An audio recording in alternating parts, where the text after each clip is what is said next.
Haven't made a video in a while because I've been busy with life, but now we're back in the garage. Kelvin Ariol in the CX Racing FCRX7. Ooh, Kelvin. It's exploding out front bumper. As it says on his windshield, ding! Uh-oh. Still have my ugly car. This thing is ugly. In my last video where I went tire testing, I had a lot of fluctuations in the oil pressure. You don't want to use cheap oil filters because there's a anti-drain back valve. The oil drains back and that leaves your oil filter with no oil. It gets filled up with air, and in order to build oil pressure, it needs to take that much longer for oil to fill this up. You are probably wondering, how do you fix the issue? Well, first off, we can change the oil filter. Okay, whatever genius decided to run this sandwich plate, they didn't leave room. There's no room to take off the oil filter. So what needs to happen is the tension rod bracket needs to come off in order to change the filter.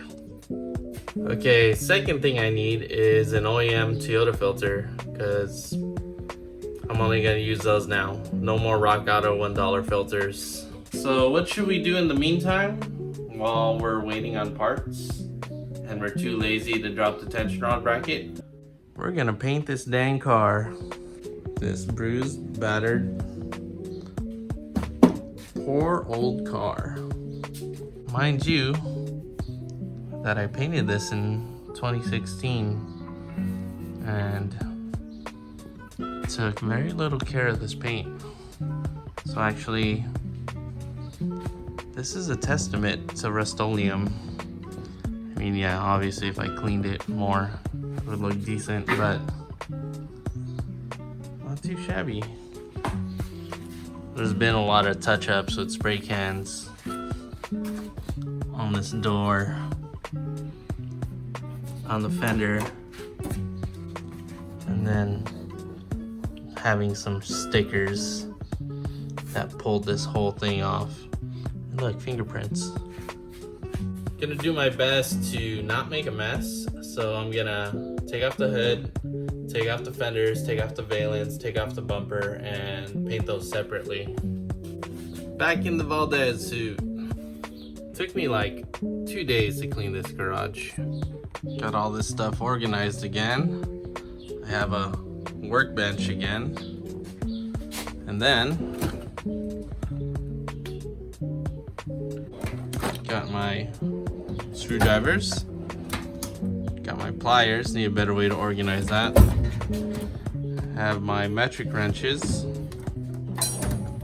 Standard and funny wrenches.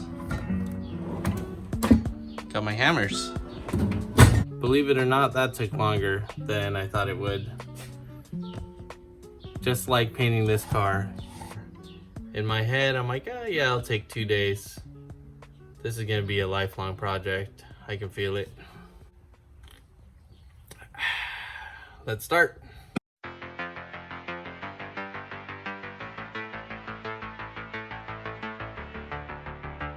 You don't want to lose the hardware, so screw it back into the piece.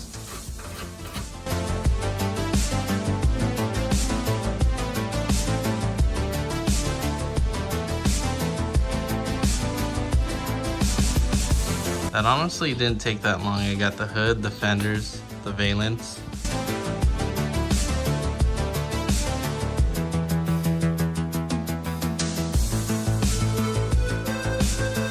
Okay. I want to say that wasn't that bad, but it was just annoying to take off.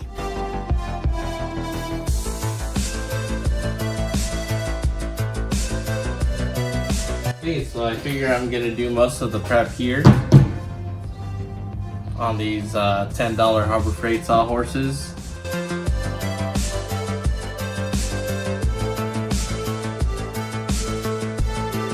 Of course, this piece is kind of big to do with a DA, especially this edge.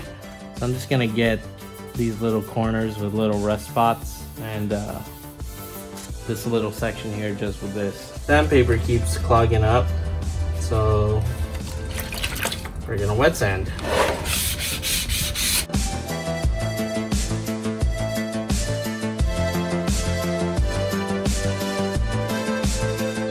Couple little pits I couldn't sand out, so I'm just gonna use filler primer later.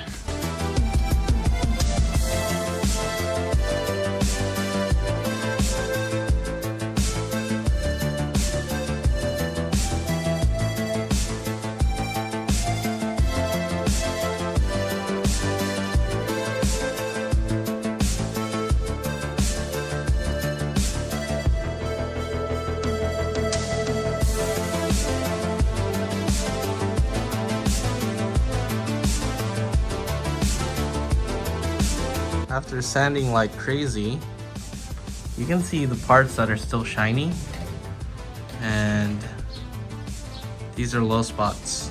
These have occurred from slamming the hood or trying to shut the hood.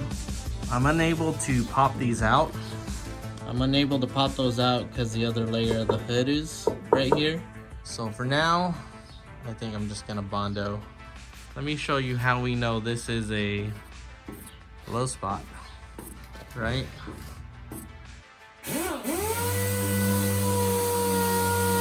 The axe, and you can see where I sanded.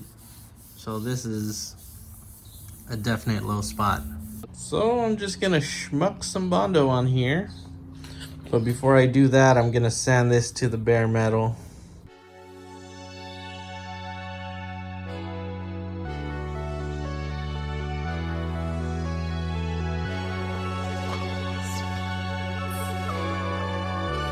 Messed up.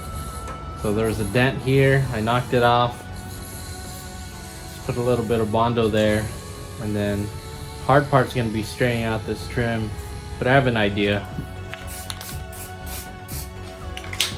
Okay, I'm gonna use the primer as a guide coat because I already forgot where the high and low spots are. So I'm just gonna sand it, and then after that, mix up Bondo, and we'll slap it on.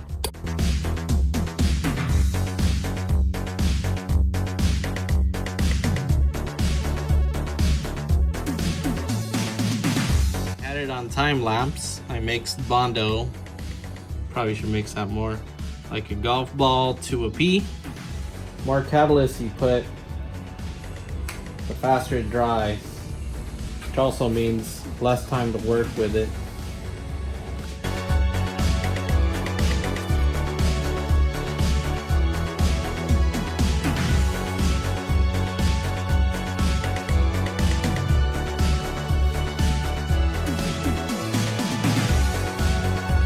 That's one way to ruin a car.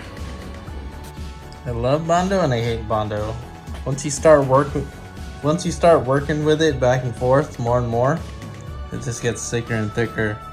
So literally, once you get it on there, you got to start applying. Okay, got the hood out in the sun because I probably didn't put enough hardener. So I feel like it's taking a while. And I'm gonna try to fix this lower valence because it's pretty busted. Clean off this, hammer dolly and weld. Hammer dolly and weld. Hammer dolly and weld. Yeah, it's kind of busted. This thing's so greasy and gross, I have to use the parts washer.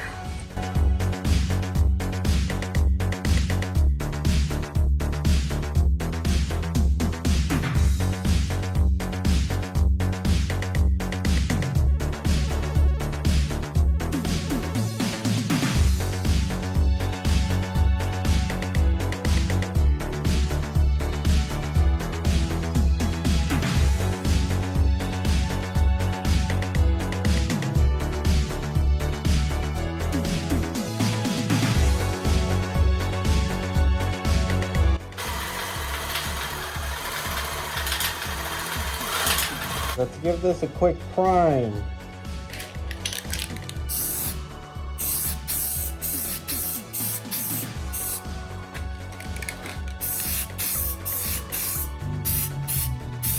Okay, so this is just my first coat of Bondo.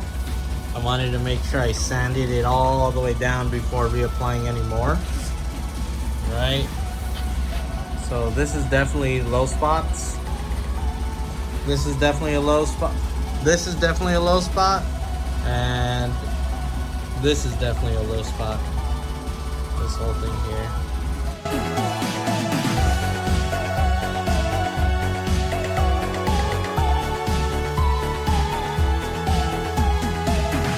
Okay, while that Bondo's drying,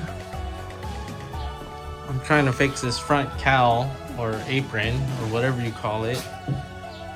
This piece should be straight, and there's a bunch of holes here because I zip tied a lip on and it's cracked, so I need to weld these up.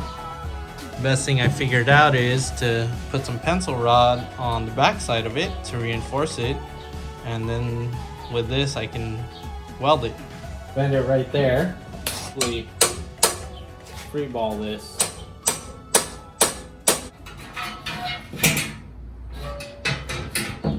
Okay, we'll get back to this valance and we'll go back to the hood.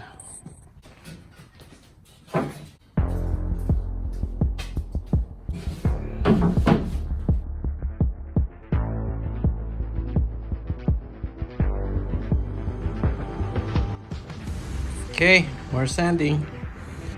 Here's the hood primer.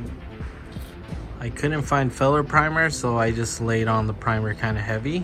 I think we'll go back to this apron.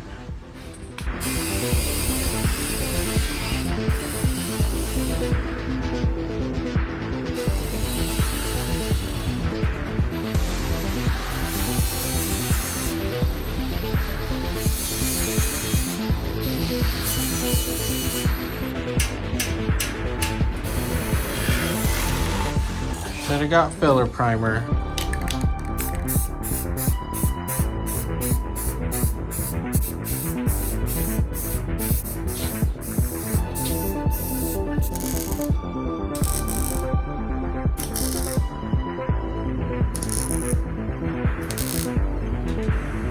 Just filling in these little holes here, these little cracks.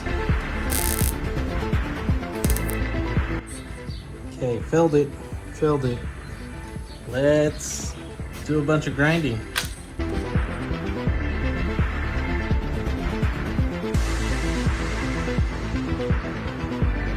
Okay, not too shabby.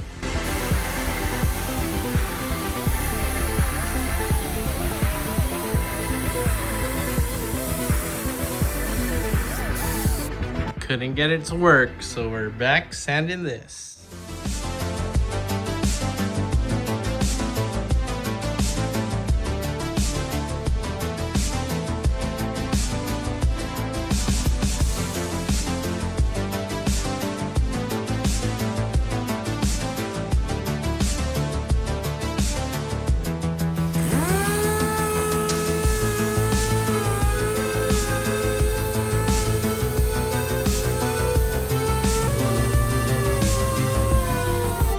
Man, took all day and I felt like I got nothing done. We're gonna continue with this tomorrow. Man,